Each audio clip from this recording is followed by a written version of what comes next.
Corneal ulcer अभी recently NEET PG और FMG का हॉट टॉपिक है। So in the episode 4 we are going to discuss about corneal ulcers. एक question अपने exam में आने वाला है तो इसको बहुत अच्छे से करना है। Let's start. कॉर्निया एक ट्रांसपेरेंट लेयर है, एवेस्कुलर लेयर होती है और उसकी 6 लेयर्स हैं। उसमें जो आउटर मोस्ट एपिथेलियम लेयर है उसके अंदर अगर कोई डिसकंटिन्यूटी हो गई और साथ में जो इन्फिल्ट्रेशन हो गया कुछ टिश्यूज का, it leads toward corneal ulcers. Corneal ulcers के डिफरेंट रीजंस हो सकते हैं, इधर से बैक्टीरियल, वायरल और fungal. Let's discuss one by one. देखो, बैक्टीरियल कॉर्निकल अल्सर्स का मतलब जो मोस्ट कॉमन इसका रीजन है ना वो क्या है, स्टेरोफाइलस ओरियस, और ये बहुत जगह स्टेरोफाइलस बहुत सारे इन्फेक्शंस भी करता है। कॉन्टैक्ट लेंस जो यूज करता है अगर उसके अंदर बैक्टीरियल कॉर्नियल अल्सर्स हो रहे हैं, it is due to pseudomonas. एक ऐसा बैक्टीरिया है जो एपिथेलियम को इंटैक्ट रखेगा बट फिर भी it leads toward corneal ulcer, जिससे नीजेरिया। इसके जो क्लिनिकल फीचर्स होते हैं ना वो कुछ इस तरीके से कि देखो, आंखों का जो एंटीरियर चैम्बर है उसके अंदर पस फील होता है जो कि स्टेराइल है और मोबाइल है। मतलब जैसे जैसे आप मूव करोगे ना तो वो पस भी मूव करेगा।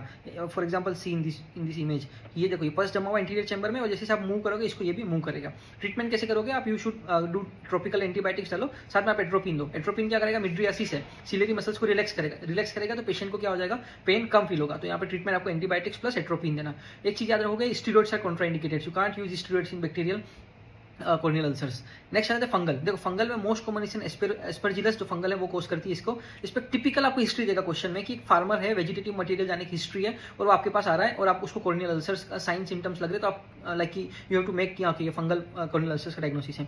इसमें patients okay I have to correct this, sign ज्यादा होंगे as compare to symptoms. Patients like doctor जब उसको ऑब्जर्व करेगा ना देखिएगा कि बहुत ज्यादा साइन सेम, उसको पेशेंट्स को सिम्टम्स नहीं होंगे, पेशेंट को पेन वो इतना ज्यादा नहीं होगा, तो आपको ये हिंट मिल सकता है क्योंकि ये फंगल की तरफ जा रहा है सीन। इसमें भी आप देखोगे तो इसमें सैटेलाइट लीजन्स होते हैं, जहाँ पे इन्फेक्शन है उसके साइड साइड में आपको सैटेलाइट लीजन्स दिखेंगे। यहाँ पे हाइपोपायन होगा, मतलब पस होगा एंटीरियर चैम्बर में, बट वो एस्टेराइल होगा और इमोबाइल होगा, वो फिक्स्ड होगा। ठीक है, जैसे आप यहाँ पे देखो इस इमेज में मैं आपको दिखाता हूँ, दिस इज ये जो है ना आपका, this is the dendritic ulcers, ये सॉरी सैटेलाइट लीजन्स है और ये आपका जो है फिक्स्ड एस्टेराइल हाइपोपायन है। नेक्स्ट जो अपन बात करते हैं वायरल कॉर्नियल अल्सर्स की। Viral corneal ulcer most commonly कौन करता है, तो हर्पीस सिम्प्लेक्स और हर्पीस जोस्टर वायरस।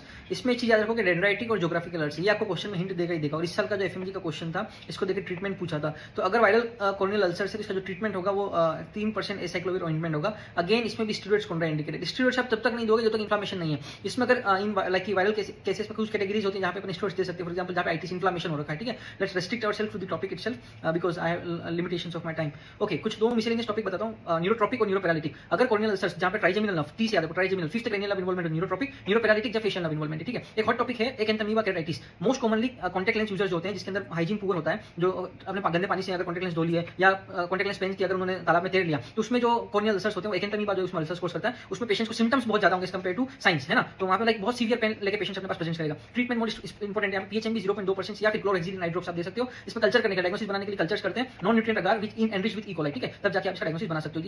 एक एंथमीबा लास्ट जून में भी आया था, इस बार भी आ सकता है, इसको ध्यान से देख लेना। ठीक है, this is the image. Thank you so much, do this question module, follow for more.